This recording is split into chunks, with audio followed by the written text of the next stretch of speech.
नमस्कार, मी मृणाली पिळणकर. मी पाहत आहात एलएस मराठी. दुपारचे 3 वाजता आहेत. पाहुयात राज्यात काय घडामोडी घडतायत. भोंदूबाबा अशोक खरातला 7व्या गुन्ह्यात 3 दिवसांची पोलीस कोठडी. खरातला 6व्या गुन्ह्यात करण्यात आलं होतं कोर्टात हजर. शिंदेंच्या शिवसेनेत विधान परिषदेसाठी अनेकांकडून उमेदवारीची मागणी. संजय शिरसाट यांचं वक्तव्य. निदा खानसोबत जलील हेही सहभागी असतील, शिरसाटांची टीका. अरविंद केजरीवाल यांचा मोठा निर्णय. स्वर्णा शर्माकडून न्यायाची अपेक्षा मावळली. शर्मांसमोर युक्तिवादाला हजर राहणार नाही, केजरीवालांचं वक्तव्य.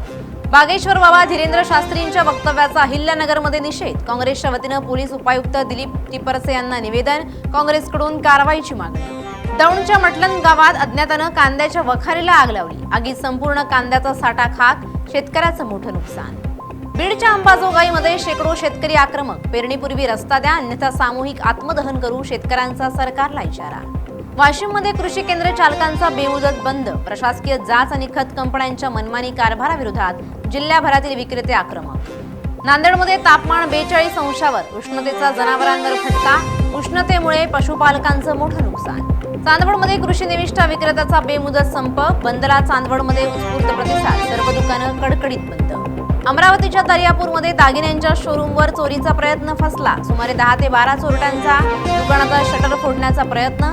शटर तुटल्यामुळे सायरन वाजल्यानं चोरटे पसार. या होत्या आताच्या घडीच्या काही महत्त्वाच्या बातम्या. अशाच महत्त्वाच्या बातम्यांसाठी पाहत रहा एलएस मराठी.